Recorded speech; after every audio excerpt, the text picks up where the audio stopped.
pessoal! Que bom! Estamos aqui de volta com mais um episódio do podcast do IBEF Mulher, Campinas, interior paulista. Eu, Eliane, e minha parceira, Ana Lídia, que está com a gente desde 2025. A gente está muito feliz por manter esse projeto. E também nós estamos gravando agora o nosso 14º episódio, sempre com a ajuda dos nossos mantenedores, que vocês vão ver aqui na tela. Tá? Em linha com os assuntos e estudos, análise de pensamento crítico que a gente tem do mundo atual, a gente trouxe em pauta hoje um tema que move um pouco algumas angústias, quer dizer, angústias que algumas pessoas podem ter na atualidade e com o qual a gente convive diariamente. Talvez a gente não esteja se atentando para isso, mas nós somos medidos de acordo com o que a gente frequenta nas nossas mídias sociais, influenciados por isso, e tem muitos temas de interesse da gente que acabam nos direcionando para lugares que a gente nem sabe muito bem onde. Então, pergunta inicial para vocês: quantas mídias sociais vocês têm em uso? Eu preciso responder, Lica? Melhor não. Melhor não? A gente pode pular essa parte, deixa a Badu depois dar a parte dela, que aí a gente chora junto, tá bom? Quanto tempo você se dedica a elas diariamente, semanalmente? Os nossos dispositivos conseguem mensurar isso, a gente consegue se autoavaliar dessa forma. Você usa isso para fins pessoais ou para fins profissionais ou ambos, tá? Como isso te afeta? Você já pensou nisso? E como isso, o mundo enquanto aspectos comportamentais de raciocínio e inteligência e questões relacionadas a distúrbios de comportamento e mesmo de saúde, como é que fica essa história toda das mídias sociais? Vamos falar sobre isso? Para isso, a gente tem uma convidada muito querida. Muito especial. Muito obrigada. Muito especial, amiga de longa data. Já foi minha chefe, professora junto comigo na Exanc. E a gente vai falar um pouquinho do currículo dela. Vou começar falando o nome dela, que é lindo, porque é igual o meu. Opa, Eliane, minha xará. Eliane Elbadu Cecchetini. Mas a gente chama ela carinhosamente de Badu. Pode ser? Claro, deve. E ela é conhecida, assim, no mercado publicitário. Pós-graduada em marketing, em neurociência do consumidor e em economia comportamental. Também é certificada em ciências comportamentais aplicadas pelo InBehavior Lab. Lica, ela é vencedora de 2 categorias do Prêmio Mídia Estadão. Pesquisa de mídia e Grand Prix de todas as categorias. E vencedora do Prêmio Profissionais do Ano da Rede Globo.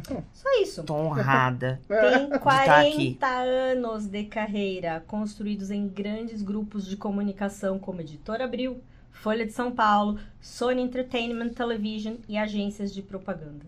Em sua trajetória profissional, ela atendeu alguns clientes como simplesmente McDonald's, Fiat, Unilever, Johnson & Johnson, Bayer, Bradesco, Ambipar, Metrô, Tetra Pak, 3M, Lycra, dentre outros. A Badu é conselheira da Trends Innovation Advisor, NOMO, acertei? Noma. Para Branding, Media Intelligence, Consumer Insights and Senior Consulting do ecossistema, eu adoro essa palavra ecossistema, inova para o futuro, tendências e inovação. E há 25 anos, que foi aí que as nossas trajetórias se cruzaram, ela é professora e pesquisadora do comportamento, mecanismos de atenção, do consumo de mídia contemporâneo, produzindo diversos reports e white papers, além de livros publicados como coautora. Tem um livro dela fantástico, que fala sobre gamification, né? Com os professores da Exanc, que eu já usei muito para dar aula, muito fofo. Badu, Obrigada. Agora a gente passa a palavra para você complementa, enfim, explica aí todas as suas áreas de atuação e seu contexto todo. Obrigada, gente. Um prazer estar aqui com vocês, Lica, Ana Lídia, um prazer enorme. E um prazer estar de novo falando para o pessoal do IBEF Mulher. Né? Eu já tive a oportunidade, durante a pandemia, de conversar um pouco sobre economia comportamental, inclusive. E hoje a gente vai falar de um desdobramento dentro desse contexto da economia comportamental e da neurociência, que está muito relacionado à economia da atenção. Né? Então, por que esse assunto está dentro desse escopo do IBEF? Né? Porque nós estamos falando de economia da atenção, que começou, obviamente, com a chegada das mídias sociais. E uma das coisas que vocês vão perceber na nossa conversa é que, salvo alguma escapada, eu sempre vou me referir a essas plataformas como mídias sociais e não como redes sociais. Rede social é o que é o IBEF, por exemplo. É uma reunião de pessoas que têm interesses em comum, que compartilham assuntos que são, obviamente, de interesse de um grupo específico.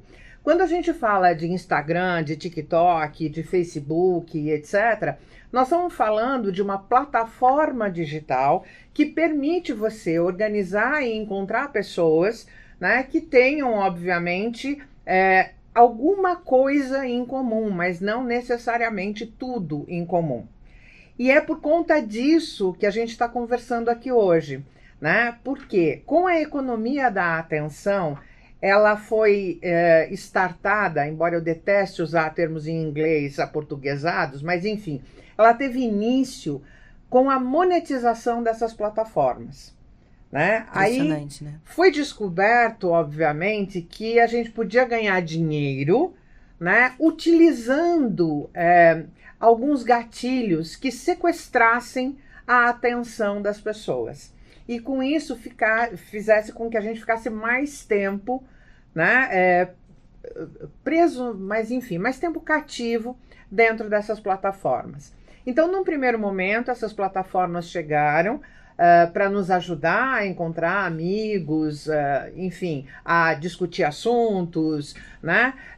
E sim, elas têm uma questão positiva, isso é indiscutível, mas a partir do momento em que você entra com a variável dinheiro, monetização, eu quero atrair, como é qualquer mídia, o maior número de pessoas, ou seja, o maior número de audiência, que é através da quantidade de pessoas que eu tenho dentro daquela plataforma fazendo alguma coisa, que eu vou ganhar dinheiro com isso.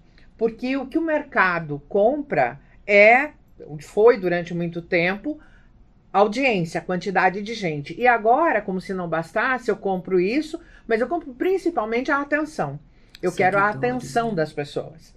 E nisso, para eu ter a atenção, eu uso uma sequência de estímulos que são vindos em looping infinito, que deixa a gente com uma descarga de dopamina muito grande, uma sobrecarga de dopamina, e vai fazendo com que a gente fique viciado e vai corroendo a nossa capacidade cognitiva. É impressionante, né? A gente que tem um pouco mais de idade e que viveu isso desde o início, né? Desde a chegada da internet. Eu me lembro quando começou o YouTube, eu pensei, de coração, falando isso de verdade, falei, mas gente, que coisa besta. Quem que vai querer ver vídeo amador de outras pessoas? Pra mim não fazia sentido. Eu falei, quem que vai ter interesse em olhar YouTube? Por que eu quero ver? E virou um novo universo, um universo paralelo, né? Claro, muito, como você comentou, muito aspecto positivo, né? Sim. Eu, por exemplo, a gente assiste muito webinar técnico no YouTube. Sim, me ajuda muito no trabalho. Mas consome muito, como você falou, um tempo de vida precioso, né? E o problema é que você acaba... se fosse um webinar que tem um conteúdo mais longo, tudo bem. Mas o grande problema reside na quantidade de vídeos curtos que você vai vendo. Isso vai retroalimentando o nosso sistema de recompensa e a gente não se sente satisfeito. Você vai querendo sempre mais e mais e mais. Mas mais de menos tempo. Isso. Que é um problema também. É uma coisa assustadora. Tem um estudo que já foi feito há algum tempo de uma neurocientista, não me lembro o nome dela agora, que diz que ela fez uma comparação entre o tempo de atenção de um peixinho dourado e do ser humano. Você pensa assim, o peixinho dourado, ele está lá submerso ou praticamente imerso no aquário, ele não tem nada além daquilo para ver, né? E o tempo de atenção dele é de 9 segundos. De um ser humano hoje é de 8 segundos. Perdemos para o peixinho. Perdemos para o peixinho. Quando você olha, por exemplo, pesquisas da Deloitte mostram que conteúdos estáticos, você consegue ficar entre 4 e 5 segundos, né, com atenção em conteúdo estático. Quando você vai para vídeo curto, é de 1 2,7 a 2,3 segundos. O que faz com que essas influencers, creators, essas plataformas, né, cada vez mais incentivem a gente a consumir alguma coisa que chame a nossa atenção em 3 segundos. Se passar disso, você não consegue mais manter a atenção das pessoas. E existe uma diferença muito grande no nosso cérebro, que é você chamar a atenção e você ter uma atenção sustentada. Okay. Porque o que dá para você a capacidade de retenção é a atenção sustentada, né? Então, para resgatar ou para sequestrar a nossa atenção, eles usam muitos aditivos, né, que trazem novidade. Que aditivos são esses? Aqueles que trabalham com a nossa emoção. Então, você tem aditivos que são humor, bichinhos fofinhos, né? Gatinhos. Isso. No meu caso, cães, cachorrinhos. E a gente tem também indignação, medo, né? Então, assim, e a gente vê uma proliferação de conteúdo inútil tomando conta dessas plataformas e a gente fica alienado olhando, porque a gente não se concentra.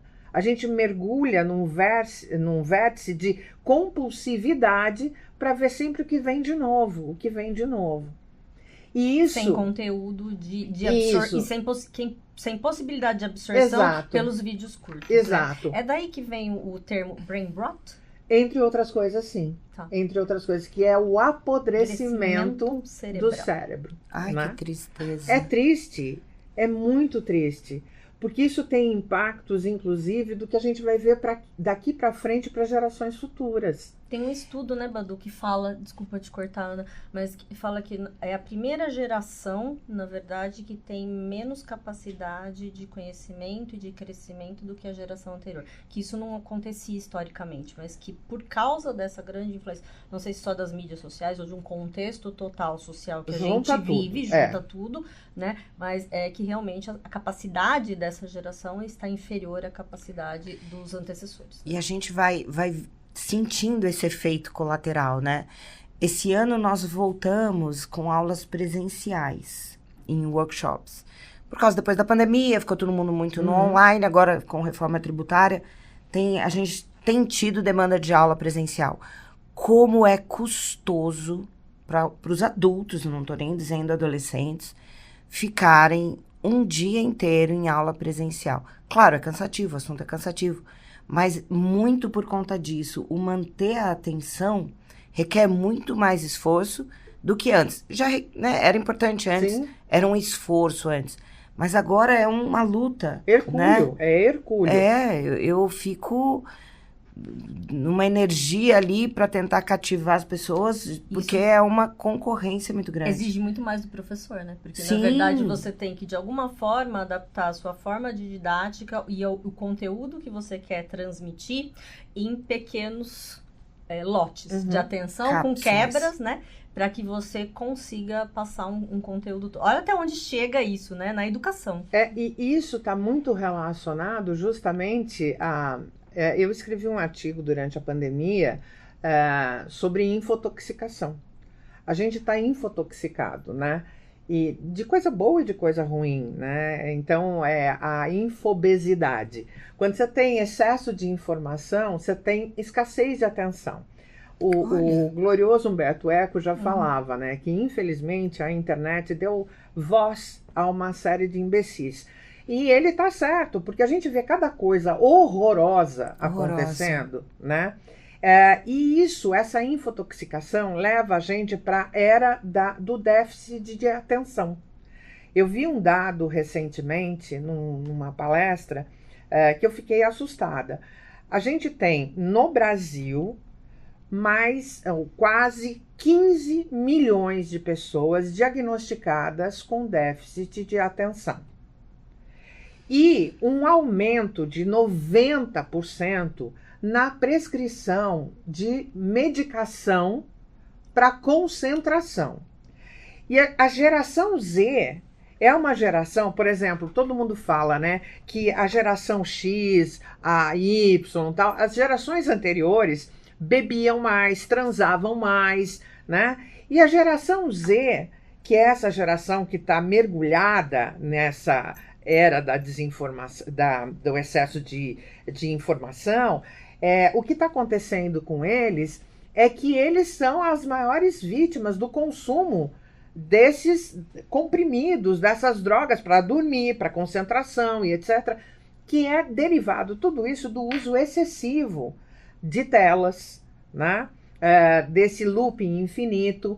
E então o que a gente tem é uma fadiga mental muito grande, uma sensação de diminuição, né, da nossa capacidade de concentração, que é fato, está acontecendo, e principalmente uma saturação dopaminérgica que a gente tem, que induz a gente para uma compulsividade, enfim, e acaba tendo ansiedade crônica, depressão. A gente nunca viu tanto jovem com depressão como se vê hoje. Sim. E essa geração está consumindo determinadas medicações como se fosse bala, né? Então, esse é um dado... Gente, 15 milhões de pessoas é mais do que a população de Portugal. É muita gente. É muita gente, né? E isso vai enfraquecendo os elos das relações também, né? Também. Às vezes a gente sai pra jantar com meu marido e eu fico reparando nas outras mesas. É tão triste, né? Você vê um casal jantando, Cada um no seu celular. cada um com o seu celular, e infelizmente isso é comum. Ou famílias assim, né? E aí as relações vão ficando carentes, né? Vão ficando enfraquecidas também. E também no ambiente de trabalho, né? Muito no ambiente de trabalho, isso é muito sério. Porque o que está acontecendo? A gente tem e veja bem, eu estou falando de maneira genérica, Claro. né? Mas a gente tem uma geração que está sendo contratada, por exemplo, para estágio em empresas, que não sabe usar teclado, porque está acostumado só no touch, que não tem a capacidade, a coordenação motora fina, né? Então a gente tem agora as escolas restringindo o uso de celulares dentro da sala de aula. Uma excelente iniciativa, né? Para retomar. E, gente, pelo amor de Deus, eu quero deixar muito claro, eu sou super favorável à tecnologia, sou usuária da tecnologia, tenho todas as mídias sociais, mas faço uso consciente disso. Diga, Ana Lídia, eu ia... Como é que faz para fazer uso consciente, Badu? A primeira coisa é entender que quando você olhar, né, você fala, vou colocar um tempo para isso. Tá. O que eu estou procurando de verdade? E, gente, nada demais de você ver de vez em quando os bichinhos fofinhos, ver alguma coisa que faz rir, etc. Mas a gente precisa ter uma medida para isso. Perfeito. Vai sair, não põe o celular na mesa. Não põe o celular na mesa. Sem falar que é uma falta de educação enorme. Desculpa, acho que eu tampei o microfone. Sem falar que é uma falta de educação enorme com quem está com você. Sim. Você está ali com o celular o tempo inteiro. Então, é isso.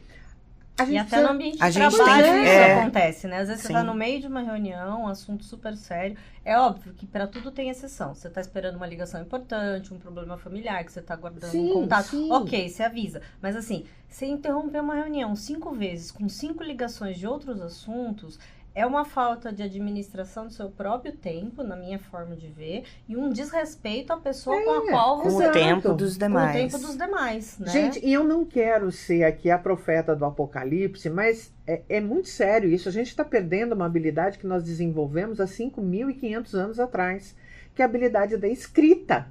Sim. Escrita cursiva, né? Não, e palavras completas, porque agora é tudo Tudo abreviado, né? A gente está voltando a usar hieróglifo, né? Então, assim, e se fosse isso, ainda vai lá, né? Então, a gente precisa resgatar o hábito de ler. Sim. E esse mecanismo, na verdade, cada vez leva a gente mais para longe Mais de não ter longe. paciência da leitura. Né? Exato. Porque a leitura é algo que exige foco, é algo que exige um tempo dedicado àquilo. Várias áreas do cérebro funcionando simultaneamente. Sim. Tanto que às vezes eu já me peguei fazendo isso. Eu leio uma página inteira e falo, eu não absorvi nada disso, eu preciso ler tudo de novo. Isso também está muito relacionado ao uso indiscriminado de ferramentas de inteligência artificial como o ChatGPT da vida, por exemplo. Para resumir tudo. O que acontece? Você acaba... eu até fiz um post no LinkedIn sobre isso que a Marta Gabriel colocou. Foi feita uma pesquisa no MIT, né? Tudo bem que a amostra é inexpressiva, foram 54 estudantes analisados. E o que aconteceu é que esses estudantes, eles não conseguiam reter 10% das frases que eles tinham escrito ou construído a partir da inteligência artificial, né? A gente está perdendo, enfim, mas os jovens, as gerações mais novas, vamos colocar assim, estão perdendo extensão vocabular. E se você não tem extensão vocabular, você não consegue dominar a inteligência artificial. Você não consegue nem fazer um prompt de forma devida. Exatamente. Então, a gente tem problemas derivados desse uso excessivo e indiscriminado que afetam desde a saúde física e mental até a sua capacidade cognitiva, que vai sendo corroída ou apodrecida, né? Não gosto do termo, muito forte, mas enfim, é mais ou menos isso. A gente está ficando com a maior e mais incrível ferramenta que a gente tem absolutamente atrofiada. O que a gente não usa, a gente atrofia. A gente está atrofiando a nossa capacidade cognitiva para uma série de coisas. De maneira drástica, a gente pode dizer que, de alguma forma, o uso indiscriminado das mídias sociais está nos emburrecendo. Tá. E assim, eu acho muito divertido, né? Principalmente quando eu falo com alguns alunos, né? Porque dou aula de mídia, enfim. Mas a televisão também fazia isso.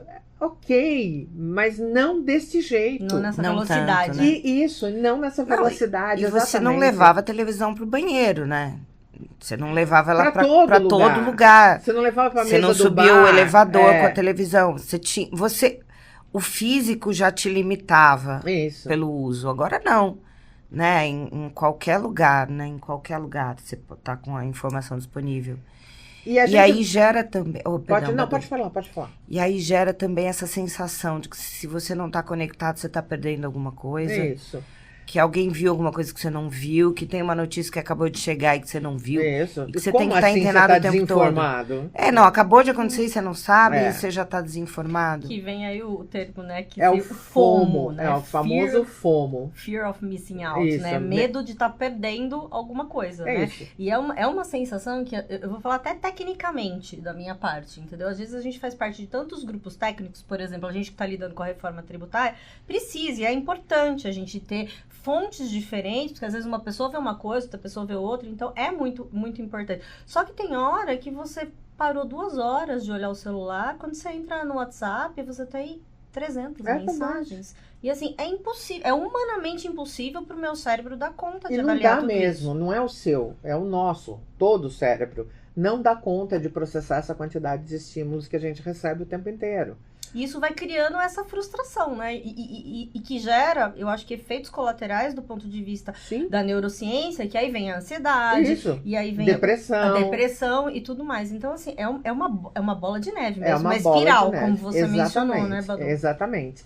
E não é um problema de você se medicar para isso. Muito pelo contrário, é a hora de você buscar um detox, se desintoxicar. Tanto é que tem uma outra palavrinha para isso. Que é o JOMO, que é o JOMO. Né? Que é o joy of missing out, que seria assim, o prazer, na verdade, de não saber as coisas. De não saber. Se sentir bem por não dominar tudo, isso, né? É mais ou menos isso. Tem uma coisa que pouca gente sabe, que se você ficar exposto, por exemplo, a 3 minutos de notícia ruim, porque a gente está num ponto que a gente não consegue mais ler jornal, assistir noticiário, né? E mesmo olhar o nosso feed de notícia, a gente não aguenta mais, porque é só notícia ruim, né? A gente está vivendo uma permacrise, né? É uma crise atrás da outra o tempo inteiro, mal acaba uma, já começa a outra, e isso também vai elevando o nosso nível de cortisol e estresse, enfim. E aí, o que acontece com isso? Diante dessa configuração, dessa complexidade, a gente vai se perdendo de tal forma, né, que a vontade que a gente tem é de simplesmente sumir. E o que a gente não está entendendo é que essa exposição pequena que a gente tem a más notícias, ou notícias que deixam a gente se sentindo mal, afeta todo o nosso organismo por pelo menos uma semana. Oh. Nosso sistema imunológico, a nossa capacidade de produção de hormônios como serotonina, melatonina, dopamina, obviamente, né? Então a gente vai ficando doente. E é uma coisa que pouca gente se dá conta disso. Então por isso tem muita gente que fala assim, eu não vejo mais isso. Eu na minha casa, eu não vejo mais jornal. E eu não leio mais nada. E aí prefere simplesmente se alienar de tudo e mergulhar no mundo dos gatinhos fofinhos, de só dar risada. Que é uma fuga indireta. Exato. Também, né, Badu? Também. E no ambiente de trabalho, num dia de trabalho, também tem um pouco dessa demanda muito digital que a gente tem hoje em formato de reuniões, né? Uhum. Então, assim, tudo é uma reunião via call, tudo. E o tá com a tela o dia inteiro ali, né? Você não consegue parar e usar o lado da criatividade do teu cérebro, porque é uma reunião atrás de uma reunião atrás de uma reunião, várias talvez você nem precisasse ter participado, Exato. né? Porque a gente precisa ser mais criterioso com isso. E no final do dia, vem essa sensação de não ter feito nada. Daquilo que você gostaria de ter feito, Exato. daquilo que você gostaria de ter produzido. E gera uma frustração e uma ansiedade também, né? É verdade. E é interessante que a gente não tem tempo para ter tédio. Porque a gente está viciado nessa sequência de estímulos, né? Então, o nosso celular dá uma notificação, porque é isso, a economia da atenção é isso, é trabalhar em cima de uma sequência infindável de estímulos. Você já olha. Então, você não tem tempo de ter tédio, porque quando você tem o tédio, você começa a desenvolver reflexões interessantes. Por que isso é assim? Né? Por que não é assado? Né? E o que a gente está vendo é uma incapacidade da gente lidar com o tédio. Que Não, e vem com auto-reflexão também, né? E até quando, às vezes a gente fala sobre tédio, ócio, e parece que é algo negativo, né? Não. Nossa, você está sem fazer nada? Eu estou sem fazer nada com muito orgulho. Eu estou descansando meu cérebro e em termos de... me permitindo, né, fazer nada. Às vezes, né? assim, até praticamente todas as linhas de terapia e diversos cursos sobre a gente aprender a lidar com essa ebulição de coisas que a gente tem que lidar hoje, fala de qual é o tempo que você tem para não fazer nada. Né? Eu não tenho tempo na minha vida para não fazer nada. Se eu tô sem fazer nada, eu acho alguma coisa para fazer. Isso. Porque, na realidade, esse é o problema. E isso é uma questão muito relacionada à cultura ocidental. Sim. Né? Nós, ocidentais, entendemos que a gente tem que estar produtivo o tempo inteiro. Né? E isso acaba gerando a produtividade tóxica. Porque nas mídias sociais, todo mundo tem alguma coisa nova para dizer, um conceito novo para propagar e etc. Né? Porque está querendo visibilidade, mas nem todo mundo é perfeito daquele jeito. Não é isso? A gente sempre... o ser humano precisa ter admiração dos outros. E a gente, às vezes, entra nesse looping justamente porque eu preciso produzir alguma coisa para ter o reconhecimento que eu desejo, para me verem com um olhar diferente. E aí eu não estou falando só de Instagram ou TikTok, eu estou falando de LinkedIn também, né? Eu tenho que estar produtiva no LinkedIn, eu tenho que ter um post fresco no LinkedIn para saberem que eu estou antenada com o que está acontecendo, né? E numa dessas a gente vai só no superficial, só na espuma, né? E tem a profundidade de um pires que a gente não consegue mais dedicar o tempo para isso. E vai banalizando um pouco as coisas, Badu. Veja se eu tô viajando na maionese. Eu devia parar de usar esse termo, né? Por quê? Que entrega a minha idade. A gente derruba quando a gente usa alguns termos. É a segunda vez já. O meu marido usa Hellmann's Airlines. Pronto. Contemporâneo. Já Vamos gourmetizou o atualizar. termo, Gourmetizou o né? termo. Pronto. Você entra... Eu uso o LinkedIn e para postar coisas, né, do trabalho, para ver coisas, né, e artigos técnicos e como uma fonte de informação. Mas aí você vai se deparando, às vezes, com textos superficiais, como você comentou, fotos de IA. Para mim, quando é a foto de IA, eu já perco a vontade de ler o artigo, né? O próprio artigo já Foi escalado, construído, né? construído com o IA, que você já sabe até o jeitinho, só para estar lá, né? E você vai banalizando isso tudo. E vai perdendo o propósito um pouco também, né? Que é uma rede bacana, eu gosto do LinkedIn. Muito legal. Mas às vezes você fala, nossa, sério. Mas é isso, é porque... Virou mais um compromisso de trabalho, né? E E não assim, é- parece que se você não tá lá, você não está suficientemente comprometido ou você não é suficientemente competente. O profissional, né? Tem que ter o tipo. É o tipo do profissional da vez que está no momento. Então, eu tenho que produzir para ser o profissional up to date. Né? Mesmo que seja por inteligência artificial só.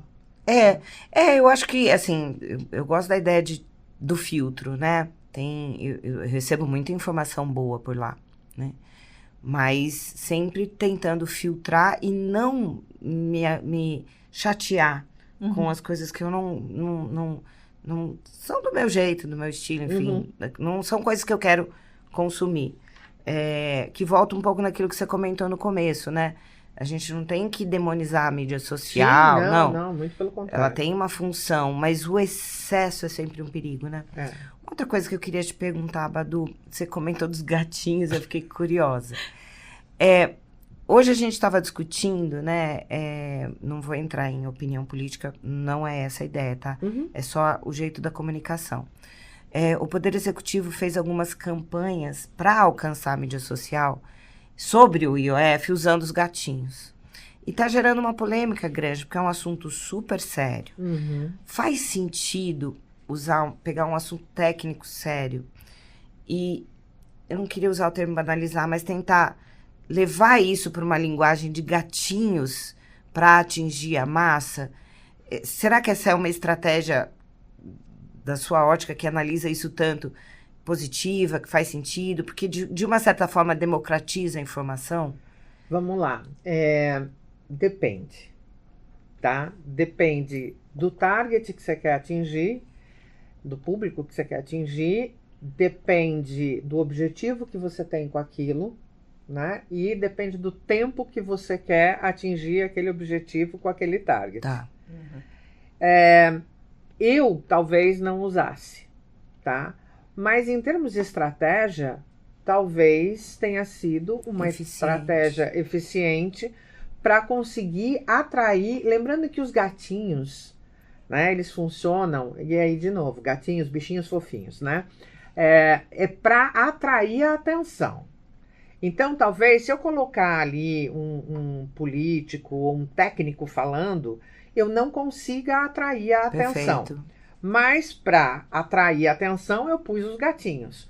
Então, se o meu objetivo é fazer com que as pessoas tenham atenção a esse ponto, do ponto de vista estratégico e técnico, é uma estratégia válida. Mas, do ponto de vista... eu não sei se moral seria a palavra correta, tá? Mas do ponto de vista profissional, né, alinhado com valores, com a essência da marca, com propósito de marca, talvez não. Tem o caso famoso que aconteceu agora, recentemente, que o CONAR, que é o Conselho de Autorregulamentação Publicitária, recebeu uma petição para tirar do ar uma campanha de uma marca de alimentos que não é de origem animal, né, da Notco, de tirar do ar essa peça publicitária, que é um comercial que eles fizeram, satirizando os mamíferos de Parmalat, que eram as crianças vestidinhas de bichinho tomando leite. Muito, né? muito conhecida, né? Isso. E o que a Notco fez... ela tem um leite que é totalmente feito em origem vegetal. E ela pôs adultos vestidos com fantasias de bichinhos, né? Para dizer, os mamíferos cresceram, e cresceram também intolerância à lactose, não sei o que tem. Então, a Parmalat entrou com recurso pedindo que essa campanha seja tirada do ar. Agora, vamos pensar. Do ponto de vista de estratégia, eles conseguiram o objetivo que eles tinham, né? fazer com que as pessoas falassem a respeito da campanha, que tivesse visibilidade, né? Atingiram um público que talvez fosse o público que comprou os bichinhos da Parmalat durante um tempo, mas do ponto de vista de marca, isso não está talvez alinhado aos valores da marca, ao propósito da marca, e isso acaba criando para o consumidor uma perspectiva de esquizofrenia, né? De borderline. Quem é essa marca louca que me fala uma coisa e faz outra, né? Então, essa questão do IOF, com os gatinhos e etc., é isso. Esse é o valor que esse governo está querendo passar? Quer seriedade? Será que era o lugar adequado? Enfim, não sei. Eu não queria entrar em debate político, não, mas eu fiquei impressionada, sabe? Porque é a primeira vez que eu vi um assunto técnico dessa forma, né? O que me preocupa, desculpa, Ana Lídia, mas assim, o que me preocupa é que tem muita gente que não entende o impacto que faz usando determinadas coisas. Verdade, né? E isso pode ter um impacto muito ruim mais para frente. E aí eu tô falando de A e de B, entendeu? De forma geral. O meio digital virou terra de ninguém. Ainda mais agora com o IA também, né, Badu? Exatamente. Tem hora que você nem sabe se é a pessoa ou se não é mais a pessoa, né? É isso. Eu não sei se vocês viram já a Marisa de Maiô. Sim. Marisa Maiô, né? Marisa Maiô. Sim, aquela sátira, né? É uma pessoa, é um ser humano que aparece ali. É óbvio que é inteligência artificial. Mas quando você tem pessoas que não estão letradas digitalmente para lidar com essas coisas, meu amor, para você criar uma horda de voluntários para espalhar desinformação e etc. E esse ano que vem é um ano extremamente complicado. E aí, deixa eu te perguntar. Pergunte. A pessoa que tá lá no scroll, consumindo, chega uma hora que ela perde totalmente o filtro. E assim, já perdeu. Pronto, ela entra num alfa ali, o cérebro dela vai receber tudo aquilo como verdade fosse. E aí você tem os vieses, né? Você tem um viés de confirmação que, além de ter a câmara de eco, que o algoritmo cria para você... O que é isso, Bruno? A câmara de eco é mais ou menos assim, com base naquilo que você acredita, no que você gosta, né? No que você busca, ele vai só direcionando esse tipo de coisa para você. Ok. E aí você acaba reverberando tudo isso o tempo inteiro, né, para pessoas que que seguem você, que te acompanham e etc. Você. Então você vai tendo um espaço de eco que de tudo aquilo. Interessante esse termo. Echo chambers, né, que chama. E isso vai fragilizando ainda mais, né, uma coisa que a gente vai ter como a principal moeda do século XXI e que já foi para o espaço há muito tempo, que é confiança. Verdade. Infelizmente, a gente não sabe mais o que é verdadeiro, não sabe mais o que é falso, não sabe mais o que é manipulável ou não. E esse é o maior problema. Isso gera uma insegurança social gigantesca, Exato. né? Você vai corroendo o tecido social com a erosão da confiança. Esse é o maior problema. E tem vídeos e coisas produzidos por inteligência artificial que você olha e fala assim, nossa, é isso mesmo. Uma vez eu vi, sei lá, era um eclipse, alguma coisa assim, e foi mandado no grupo da família, né, coisa normal. Aí daqui a pouco vira um primo meu que é especialista em engenharia de computação e falou, gente, é fake. O grupo da família é um grande câmera de eco, né?